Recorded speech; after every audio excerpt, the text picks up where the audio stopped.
I want to thank you for checking out another podcast of We Ain't Scared Talk, where we ain't scared. My name is A1, and let me say I appreciate you guys again for staying and sticking with me here. We got a lot of good information on today's show. Hit that subscribe button. Subscribe. Please do it. I see all the activity here, and I like the pace, and I appreciate everyone that likes and shares. All right, get your mug. These mugs need a home. Give We Ain't Scared Talk a home. Strong mug. Hit that link when you see it on social media. And thanks to everyone that has picked up their mug. Okay, only $25. Only $25. All right, so hot drinks need a good place to stay. Okay, so today's topic, I'm going to jump in. I got, as usual, quite a few notes. The last podcast was about reparations or no conversations, and it kind of got me to thinking just in terms of the climate of America, right? We talk about climate change. Well, the climate has changed in America dramatically since 45 has taken office and is spewing all of his hate. And some people are responding to it with more hate, but that's nothing new to black people. And then I further started thinking, are black people turning against each other in subtle ways? Have we always had this mentality that still needs to be dealt with? A lot of it came from the slave culture, divide and conquer, light skin against dark skin, old against young. And I still believe that some of that, well, not some, I think a lot of it, if not all of it, still exists today in a lot of subtle ways. So as I am always concerned about how the black community is affected, I wanted to, especially as we approach this next presidential season, a lot of new candidates and campaigning, a lot of lies and fake promises. It's out of control. And yes, we know that at the root of it is the U.S. government's attempt to hold on to white supremacy, as always, because that's what the country was founded on, white supremacy. So it's a fight, and we got to make sure that we are not fighting each other. So the topic of today's show is, are black people too hard on each other? Okay. Are black people too hard on each other? And I'm going to give you some examples. Okay. Now, before I jump into it, yes, it is important that there is healthy observations or are healthy observations about certain things. And then there are other times when it appears that we jump on the bandwagon of white supremacy and hate, and we attack each other and we put each other down and we contribute to it. And so, yes, it's nuanced. Yes, it's layered. Yes, there's a lot of, it's mixed in together. But I think, again, we didn't create the environments in this country that we have to navigate. Most people, and I've said this before, they get up every day, they have one layer that they have to work through. This is non-black people. But as black people, we have multiple layers. If we're in this environment, we got to do this. If we're in this environment, we got to code switch to that. When we're around our own people, we got to try to figure out, okay, what kind of black people am I around? And this is what causes a lot of, in my opinion, of mental stress. I think occurrences of mental illness and just general self-hate, because we don't know in a lot of instances how we're supposed to be, who we're supposed to be, and where we're supposed to just settle. It's almost like there's this constant imbalance, shaking, jostling that black people have to do mentally, but in particular, because this show is for and about black men bear the brunt of that, because we are the the protectors, the providers, the warriors. We are the front line of defense against aggression from non-black people, and unfortunately, even some black people. So let me just go ahead and jump into this.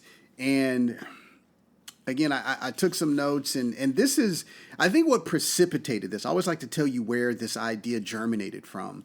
I was watching the recent BET Awards, and I love BET from the stance of it at least has an arena or a place where black people can go and be seen. Okay, but there were some critics. This is not new about black music and how black music is evolving. And just to kind of give you some more qualifying statements, I'm going to touch on about 3 or 4 different areas. But anyway, black music is evolving, okay? And I've always been bothered by black people that can't or don't know how to evolve with our culture, okay? There's some people that are just stuck in the past, right? The way music was in the 1970s, people, is not how it's supposed to be now. The way it is in the 80s is not how it is now. The 90s, the early 2000s, each generation wants to put their own stamp on the current society, okay? And, but to take that further, stop blaming hip hop. Just a little sidebar here. Stop blaming hip hop for today's social ills in the black community. Black people did not do this to ourselves. We didn't put ourselves in a ghetto. We didn't set up Jim Crow. We didn't set up legislation that intentionally targets ourselves. But it seems like when it comes down to where the finger's being blamed, black people, stop being so hard on young black entertainers. They're young black entertainers. It's entertainment. That's the whole point, is to entertain. And this is the area where I feel like, again, we're too hard on ourselves. Stop it. All right, now let's turn the page. All right, the next thing is politics. Okay, this is an area where criticism, rightfully or not, there is some justifiable criticism. I'll say this. Okay, now is it too hard? That's why we're having this podcast. I mean, are we too hard on each other? Kamala Harris, okay, she is in the top 2. I think Joe Biden right now and then Kamala Harris are right now front runners for the Democratic nomination for president. Now, she's facing some criticism about her politics because she has a white husband. Okay, and first of all, let me just qualify. I don't care who you marry, black, white, whatever. It's just when you put yourself in a certain light or you put yourself in a public platform, you have to understand all bets are off and everything is open to criticism. Everything, because you are wanting to sit in the seat of the most powerful position in the world, President of the United States. So everybody's going to have a thought and opinion, and you cannot be overly sensitive, okay? Now, some argue, just getting back to my notes here, that being married to a white man is not a big deal, but there are some, okay, in the black community, including myself, that believe that it has everything to do with her belief system, okay? And the abusive relationship that black men and women have had with white men.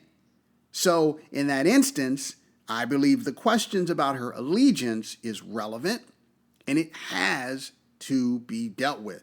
All right. Now, again, love who you want to love. That's your choice. But just understand that in that example, are we being too hard on her? I don't know. I think we're asking questions along with other people.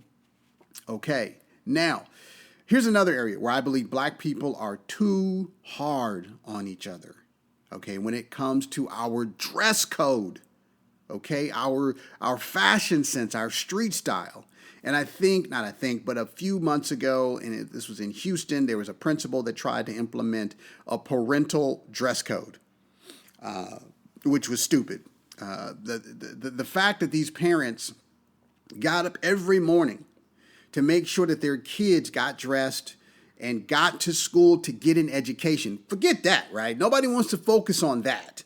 I'm concerned, are you wearing a do-rag, sir, ma'am? Are you wearing a shirt that just comes up to your middle thigh? Are you wearing, are your pants hanging below your buttocks? It's like the parents aren't the ones going to school.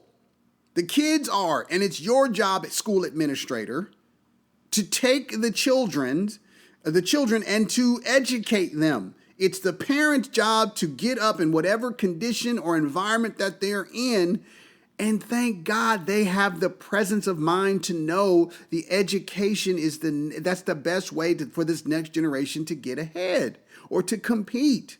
But you want to focus on how long your skirt or your shirt, or if you have a do-rag on your head when they drop them off.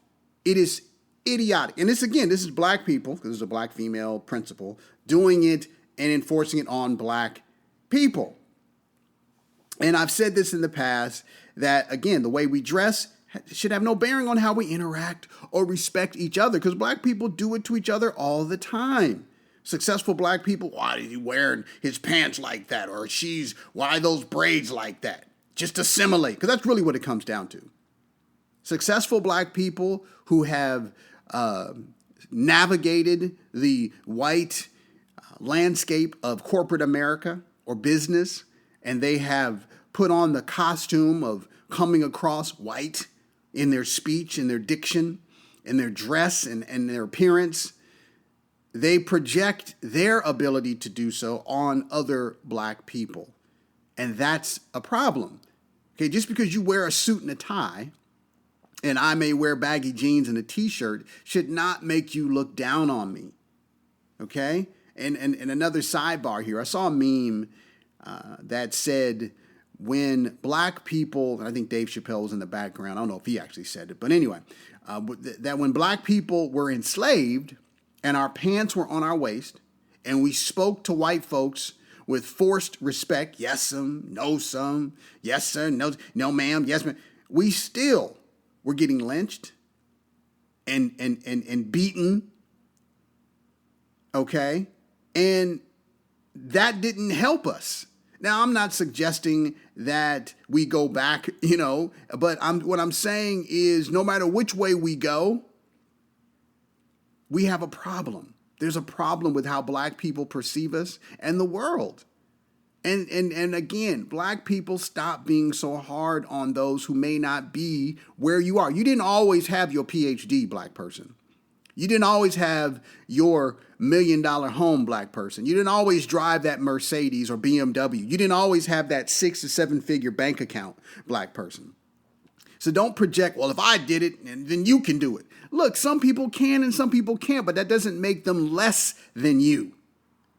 Okay? We're all different for a reason. And there's too much hate in the world. And I'll say America because that's where I'm at. Okay? For us to be putting each other down based on our wardrobe. The assimilation factor, in my opinion, has further deteriorated the bond of just simply being black amongst each other. We do the same thing sometimes to each other that white folks do when they look at us. We put us down, we put us in a box, we talk about us, and we don't even give us a chance. I personally long for the day when we see each other in the street and it's instant solidarity. And I know desegregation had to happen. Okay, since it was the natural order of things based on black folks not having access. It was about access. We said, look, if you're shutting us out, how can we get ahead? But then you let us in, and then you create barriers and obstacles that prevent us from even accomplishing anything. What makes some people say, well, why the fuck do we even get desegregated? But that access was, yes, important because we would never have known, unfortunately, what we could achieve, okay? But that has, again, led to some entitled and snobby black folks that think like racists. Yes, black folks can think like racists. Clarence Thomas, Ben Carson, okay? They can think like white racists. Another area where we're too hard on ourselves is when it comes to trying to be and this is really, really, prevalent, the safe, non-threatening black person, okay, in a white world. And there are times, because I work in white spaces, where there's almost some subtle competition there with black people and other black people. Well, I'm going to be more non-threatening and then you. I'm going to dress and I'm going to go out of my way to speak a certain. It's so obvious, and it hurts me. You know, it really hurts me because the only thing that white America respects or cares about when it comes to black men is they want us docile and soft-spoken, and we're competing with each other. And I see this every day where I'm going to be the safest, non-threatening black person in the room. Black folks are the only group of people on the planet that have to, code switch and be, like I said earlier, 8 different personality types. It's no wonder mental illness is running rampant. And this happens in a work setting every day. Can you imagine 40 hours a week and you are switching personalities, all day just to be accepted? We have to use the Queen's English, have impeccable diction and pronunciation, smile and appear non-threatening, dress like every day is a job interview, never raise our voice in outrage and disapproval, and pretend that we agree when in fact we really don't. But we can't say we disagree for fear of being blackballed at work for any promotions. Okay, and all it takes is one situation for that black person to be labeled difficult or not a team player if she expresses a difference of opinion on a particular topic with a white coworker.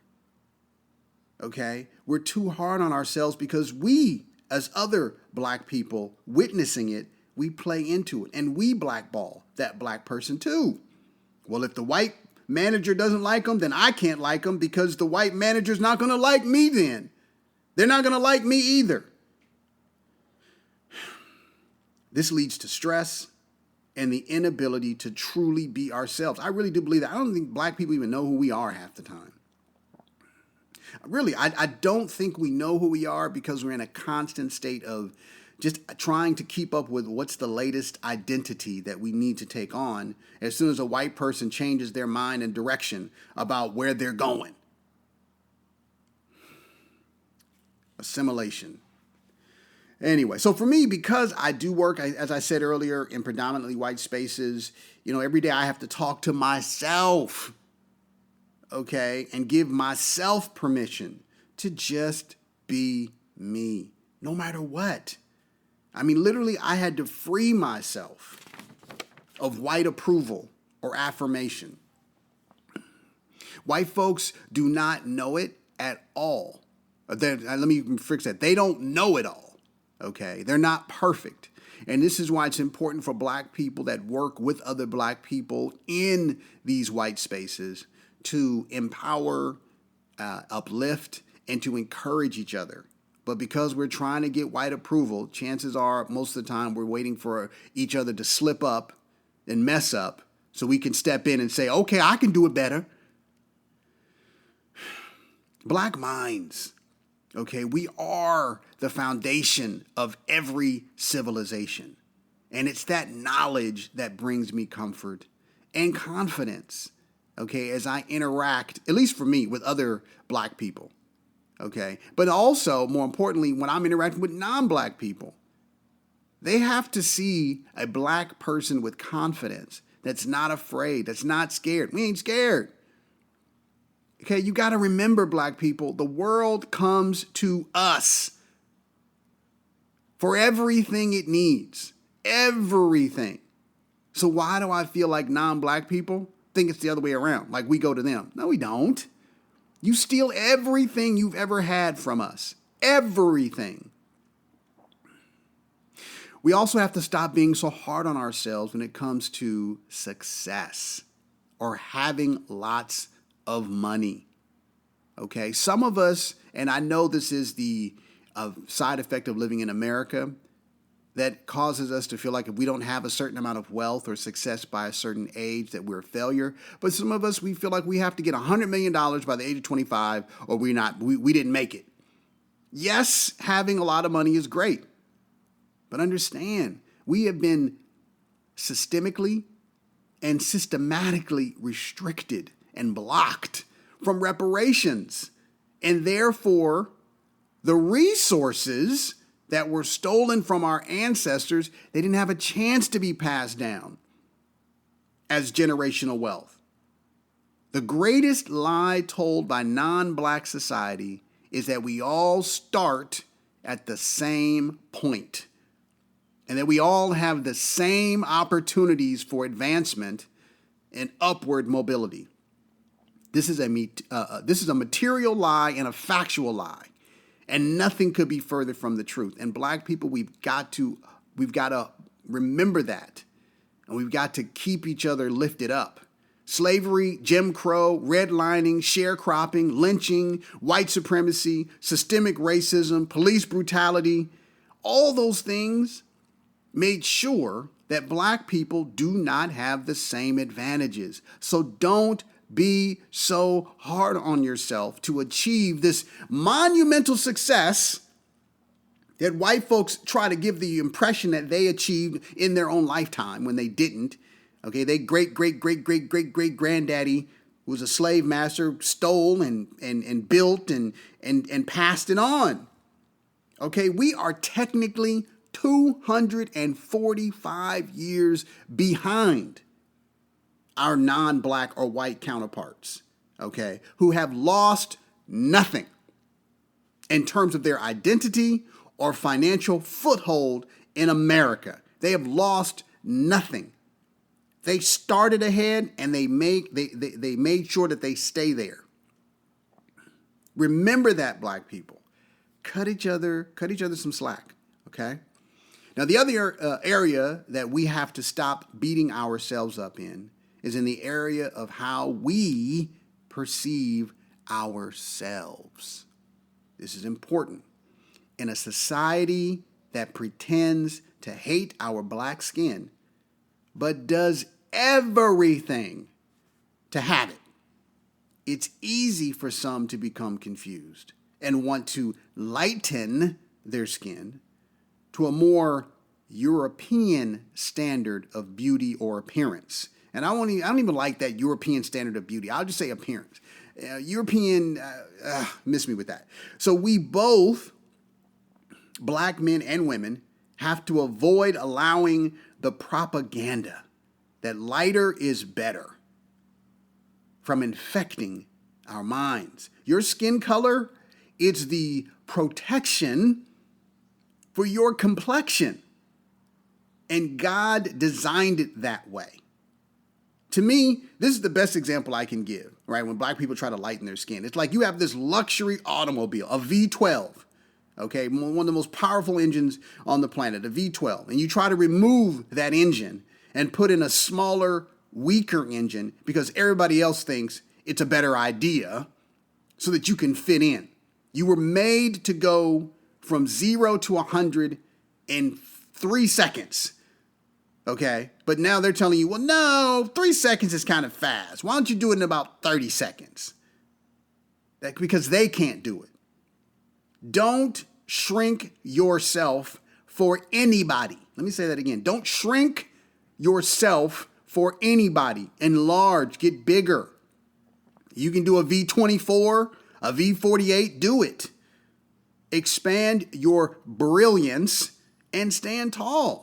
If non-black people cannot handle your excellence, that's their problem. And unfortunately, there's some black people that can't handle black success. That's a problem too. Your life mission is to go be great.